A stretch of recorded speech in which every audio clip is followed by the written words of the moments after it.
네, 아기 예수 탄생을 축하하는 성탄절을 맞았습니다. 성탄절은 우리 주변에 어렵고 힘든 이웃을 돌아보고 따뜻한 나눔과 사랑을 실천하는 의미를 함께 담고 있는 날이기도 합니다.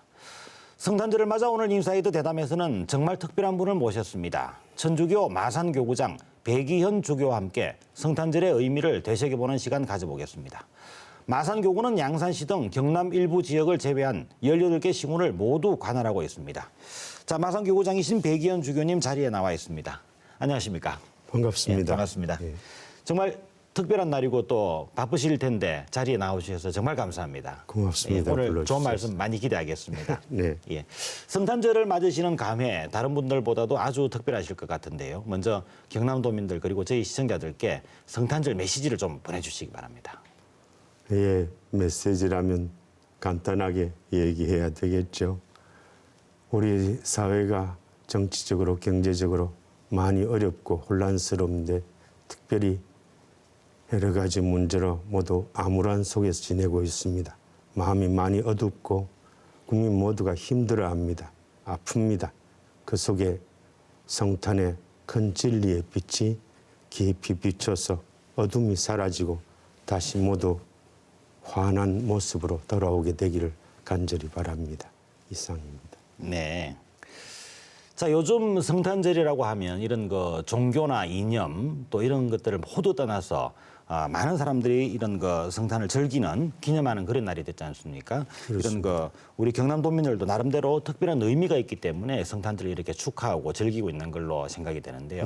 어떠십니까? 오늘날 현대인들에게 성탄절 과연 어떤 의미가 있는 것일는지요? 좀 말씀해 주십시오. 그래요. 글자 그대로 성탄이지요. 거룩한 탄생입니다. 그죠? 그렇지만은 실제로 성경에 나오는 예수님의 탄생 대목을 보면은 거룩함하고는 전혀 거리가 멀고 아주 비천한 모습으로 말하자면 마리아가 예수를 낳게 되는 그 시점에 이미 해산할 곳이 없어서 이 부부가 들어갈 아기를 낳을 자리가 없어서 네. 말구유에서 아기를 낳았을 뿐입니다. 그러면 거룩한 탄생, 성탄이라는 말이 사실상은 굉장히 이상한 의미가 되죠. 네네. 하느님의 아들이 태어나는데 왜 하필이면 그 냄새나는 비천한 말구유에서 태어나게 되는가. 이게 하나의 깊은 열쇠일 겁니다. 현대인에게 성탄의 의미를 설명하자면 어떤 하나의 질문이 필요합니다. 하느님이 왜 인간이 되셨는가? 라는 이 질문이 아마 여기에 답일 것입니다. 네. 결국은 하느님은 사랑이시고 사랑은 말로만이 아니라 정말 마음이 아파서 견딜 수 없어서 인간의 그 죄스러운 모습 때문에 자기가 죄를 뒤집어 쓰고 인간이 똑같은 인간이 되셨다는 그 의미가 성탄의 가장 큰 의미겠죠. 그래서 우리도 이 성탄의 의미를 둔다면 가장 약하고 힘없는 자에게 가까이 가서 내 자신처럼 알뜰하게 살펴보고 애껴주는 그 마음이 가장 중요한 성탄의 의미가 아닐까 싶습니다. 네, 그러면 천주교 마산교구에 대해서 좀 질문을 드려야 되겠는데요. 우리 마산교구라고 하면 초대 교구장이 고 김수환 주기경이시죠? 그렇습니다. 예, 한국 천주교 최초의 주기경이기도 하셨던 분인데요. 네. 우리 주교님께서는 지난 6월에 마산교구장으로 5대 마산교구장으로 착조식을 가지셨는데요. 네. 또 올해는 마산교구가 설정 50주년을 맞는 해이기도 하지 않습니까? 그렇습니다. 의미가 남다를 것 같습니다. 예. 어떠신지 마산교구 소개와 함께 또 의미를 좀 말씀해 주시죠. 예, 마산교구를 얘기하자면 천주교 첫 발상부터 얘기를 좀 해야 되겠죠. 네네. 1784년 이승훈이라는 당대 젊은 유학자가 북경에 가서 처음으로 베드로라는 이름으로 세례를 받은 것이 한국 천주교의 첫 출발입니다. 그 이후부터 쭉 많은 박해를 받았지요. 그러면서 1831년에 그 박해 중에도 교황청으로부터 조선교구가 처음으로 시작됩니다. 그다음에 1911년에 가서 서울교구와 대구교구가 맞으면 조선교구가 두 교구로 나누어지고 네네. 그다음에 다시 1957년에 부산교구가 대구교구에서 떨어져 나오고 1966년 50년 전에 말하자면 마산교구가 시작됐습니다. 그때 김수환 주교님께서 저희의 첫 주교님이셨고 네. 아마도 그 영향으로 저희 교구는 지금 신부님 모두가 초대 주교님이신 김수환 주교님의 그 정신을 잘 구현하고자 애를 쓰고 있는 모습이죠. 처음 시작할 적에 그때가 한국인 신부 17분, 외국 신부님 5분, 22분의 신부님으로 시작됐는데 50년 동안에 지금 168명의 신부님과 성당이 75개, 그 외에 공소가 한 50개 있고 또 그 안에는 남자 수도자 사제들도 한 30분 일하고 계시고 수녀님들이 또 한 300 한 몇십 분이 일하고 계시죠. 네네. 그런 속에서 저희들이 주로 하는 일들이 김수환 주경님이 남기셨던 모습, 가장 힘없고 약한 자들, 장애인들, 환우들, 혹은 여성, 아동, 그다음에 지금에 와서는 이주민 노동자들에 대해서 마음을 많이 기울이면서 그렇게 살아가고 있습니다. 50주년이라고 특별히 어떤 것을 가진다기보다는 살아왔던 지난 날을 다시 새기면서 저희들이 가야 할 방향은 결국 주기경님이 보여주신 그 모습이고 그것이 곧 예수께서 우리에게 보여주신 모습 그대로 그 길을 걸으려고 애쓰고 있는 중입니다. 네. 잘 알겠습니다. 올해 50주년을 맞으셨으니까 네. 또 이런 의미를 살려가는 그런 살리고. 사업을 많이 하실 그렇습니다. 것 같습니다. 네. 자, 그리고 기왕에 말씀이 나오신 김에 우리 그 천주교 마산교구에서는 그 가난하고 소외된 이웃들 돌보는 사업 굉장히 많이 하시는 걸로 알고 있는데요. 대표적인 사업들이 어떤 것들이 있는지 좀 소개를 해주시겠습니까? 뭐 크게 보면은 아동복지, 아이들 공부방부를 비롯해서 네. 아동복지, 또 여성에 대한 여러 가지 복지, 여성 쉼자리, 여성들이 어려움을 당할 적에 보호해주는 이런 문제들 굉장히 많습니다. 네. 다 합하면 뭐 이루 말할 수 없이 그다음에 노인복지, 또 장애인들을 위한 여러 가지 복지, 또 나 환자, 결핵 환자를 돌보는 문제, 마지막으로 이주민 문제, 네. 이런 모든 문제를 사실은 나라에서 저희 천주교에 많이 부탁을 합니다. 시무님들도 숫자가 작고 예. 수녀님들도 작지만은 저희들이 거의 많이 그것을 받아서 하고 있는 중입니다. 예. 예. 예, 그리고 저희가 한 가지 또 좀 꼭 여쭤보고 싶었던 부분이 네. 우리 그 주교님 그 이 되시는 그런 과정을 좀 여쭤보려고 했는데요. 굉장히 저희가 사전에 좀 들은 바로는 정말 그 성장 과정이 아주 그 재밌는 드라마 같은 그런 과정을 거치셨다고 이렇게 말씀을 드렸거든요. 지난 6월에 착자식에서도 우리 주교님께서 살아온 삶에 대한 이야기 진솔하게 하신 걸로 알고 있는데요. 어떻습니까? 좀 소개를 해주시겠습니까? 좀 부끄럽습니다만 몇 년 전에 제가 환갑이었는데 환갑 때 제가 불현듯이 그런 생각이 들었습니다. 내가 어쩌자고 이 잘 맞지 않는 신부 생활을 이렇게 30년을 하고 살아왔을까 하고 스스로 혼자 이렇게 생각해 보았을 적에 불현듯이 이래서 내가 신부가 되었구나 하는 게 느껴서 다시 느껴진 부분이 뭔가 하면 내가 신부가 되고자 했던 것은 어머니한테 미안해서 너무 청소년 시기에 어머니를 많이 괴롭히고 참 방탕한 생활을 너무 많이 한 게 미안해서 그래도 어머니가 끝까지 나를 기다려주고 네. 했던 그게 너무 고마워서 어떻게 기워 갚을 길이 없어. 어머니가 생각하시는 신앙의 세계, 그리스도인의 삶의 세계 이쪽으로 내가 가면은 어머니가 참 좋아하실 것 같아서 그게 결국은 신부가 되는 길로 가게 됐지요. 네. 하지만 가서 신학교 들어갔지만 원래 내가 살아왔던 습관이 있으니까 참 어려웠어요. 79년도였어요. 아직 11.6이 나기 전에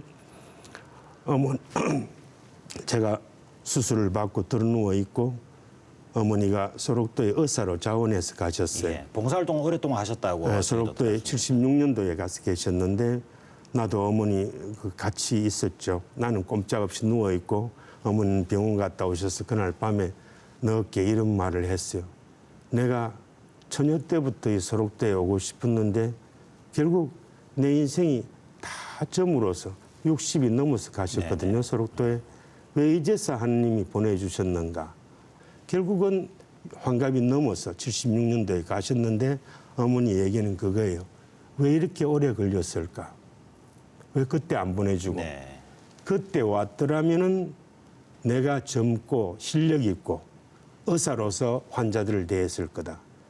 그 얘기를 쭉 들으면서 비로소 나도 오래 걸리겠지만 하나님의 뜻대로 살아야 되겠다는 마음을 굳혔던 것 같아요. 예. 그렇습니다. 아, 그러셨군요.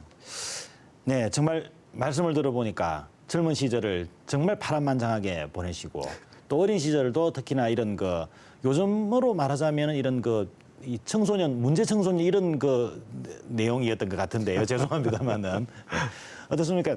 그 주교님 이런 그 기왕에 말씀이 나오신 김에 이런 그 어머님의 영향으로 인해서 이런 그 성직자의 길까지 걷게 되셨는데 요즘 우리 그 고통받고 고민하는 청소년들에게 한 말씀을 좀 남겨주신다면은요. 교훈이 될 만한 말씀을 해주실 것 같습니다. 뭐 요즘 고통받고 힘든 아이들은 저보다는 더하죠. 저는 사실 우리 경상도 말로 하자면 호강에 받쳐서 요강에 똥을 싼 격이에요. 사실은. 예. 그러나 요즘 청소년들은 참 많이 달라진 세대 속에서 가정들도 불편하고 부모님들이 이혼한 가정도 많고 그런 여러 가지 사회 현상 속에서 아이들이 더 힘든 것 같아요.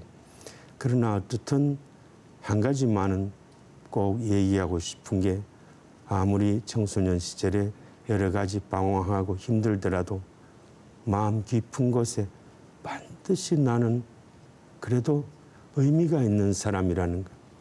그래서 우리가 그 아이들을 정말 아끼고 사랑해주고 저 어머니가 저를 그렇게 애를 먹여도 끝까지 사랑으로서 기다려줬듯이 우리 모든 사회 각층의 어른들이 아이들의 그 좀 쉽지 않은 모습을 끝까지 애정으로서 끝까지 기다려주고 희망을 줄 수 있었으면 좋겠습니다. 네. 청소년들보다는 오히려 그 부모된 또 어른 된 그렇습니다. 사람들의 네. 그 역할과 도리가 그게 더 중요하다는 말씀이시죠. 중요하겠죠. 예. 예, 다음 질문을 좀 드리겠습니다. 지난 11월에 창원에서는 민주주의 회복을 위한 시국 미사가 열렸습니다. 우리 그 주교님께서 주례를 맡으신 걸로 알고 있는데요. 주교님이 주례를 집전을 하신 경우는 굉장히 또 이례적인 걸로 저희가 알고 있습니다. 어떻습니까? 그 자리에서 우리 그 주교께서 부끄러운 나라를 용서하소서 이런 말씀을 남기신 걸로 알고 있습니다.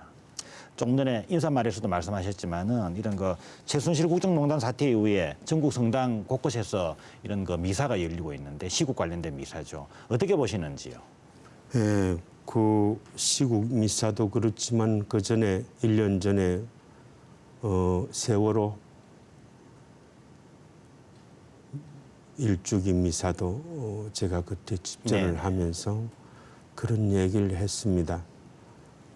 우리 국민 모두가 아시다시피 텔레비 화면에 보였던 그 세월호가 가라앉는 대목 꼬리만 나와 있었던 그걸 보면서 저는 마음속에 꼭 대한민국이라는 큰 물고기가 쇠고쟁이에 찔려서 피를 흘리면서 그 안에서 죽어간 아이들의 모습 이런 게 자꾸만 머릿속에 떠올랐습니다. 그 쇠꼬챙이 2개라고 저는 그날 그런 얘기를 했습니다. 2개의 쇠꼬챙이가 우리 대한민국이라는 큰 물고기를 찔러서 피가 나는데 그 2개의 쇠꼬챙이는 하나는 천민자본주의 또 하나는 설익은 민주주의 이 2가지가 결국은 우리 모두를 덜벗고 있는 모습이다. 좀 제대로 된 자본주의도 제대로 된 자본주의가 되면 좋겠고 민주주의도 제대로 격에 오른 민주주의가 되면 좋겠다. 그 와중에 이 아이들이 이렇게 희생당하고 우리가 가진 이 두 가지의 모습이 철저하게 아이들에게 미안해하고 아이들의 영혼을 다시는 이런 모습에서 벗어나야 되겠다는 그런 얘기를 주로 했습니다. 네. 그리고 시국 미사에도 역시 그런 일들이 있고 나서 당장 이런 사태가 벌어졌잖아요. 멀리 있지 않다고 생각합니다. 결국은 우리 모두의 모습, 부끄러운 모습이 또 저런 모습을 만드는 것이지요. 우리가 촛불을 들고 밖으로 나가는 것도 중요하지만은 정말 중요한 것은 우리가 또 하나의 그 어둠의 대상이 우리 속에 깊이 우리도 그런 기회만 되면은 그렇게 국정을 농단하고 싶은 그런 유혹이 얼마든지 있잖아요. 그것을 우리는 하나님 앞에 반성하고 이 성탄의 빛 속에서 우리 어둠을 몰아낼 수 있었으면 하는 게 제 뜻입니다. 네. 정말 우리 주 의원님께서 지금 세월호의 말씀을 하실 때는 다시 한번 눈물이 글썽이시는 것 같은데. 네, 정말 마음이 그렇습니다. 예, 잘 알겠습니다. 예, 이제 대담을 좀 마무리를 해야 될 시간인데요. 네.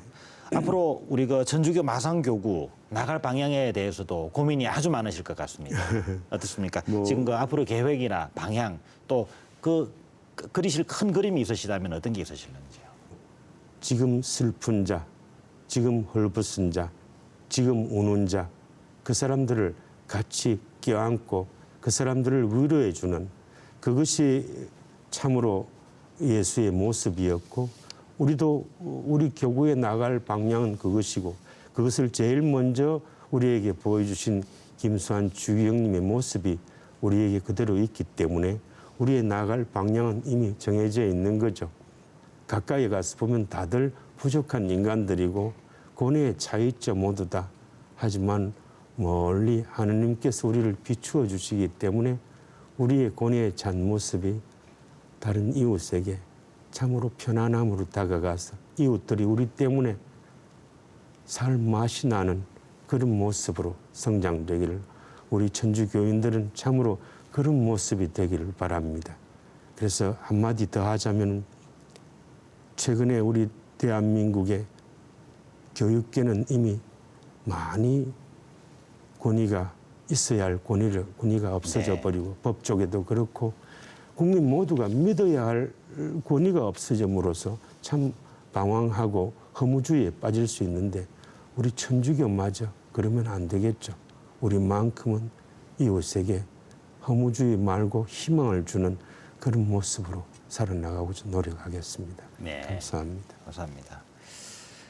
네, 지금까지 천주교 마산교구장이신 백이현 주교님과 함께 성탄절 특집 대담으로 진행했습니다. 주교님 이렇게 바쁘신데 시간 내주셔서 정말 감사합니다. 그리고 오늘 좋은 말씀도 듣기 감사드립니다. 고맙습니다. 예, 앞으로도 들어주셔서. 이런 온정의 손길이 잘 미치지 않는 곳, 어두운 곳, 낮은 곳에서 함께 하시는 모습 저희 시청자들과 함께 많이 기대하도록 하겠습니다. 고맙습니다. 예. 2016년 한 해가 저물어가고 있습니다. 다사다난이라는 말이 올 한 해에는 정말 꼭 들어맞는 것 같습니다. 앞서 보신 것처럼 올 한 해 경남에는 정말 많은 일들이 있었습니다. 힘들었던 일, 고통스러웠던 일, 분노할 일이 많았던 한 해였습니다. 내년에는 희망과 기쁨이 좀 더 많이 함께했으면 좋겠습니다. 뉴스인사이드는 새해에도 경남도민, 시청자 여러분들과 함께하겠습니다. 올 한 해 시청해 주셔서 감사합니다.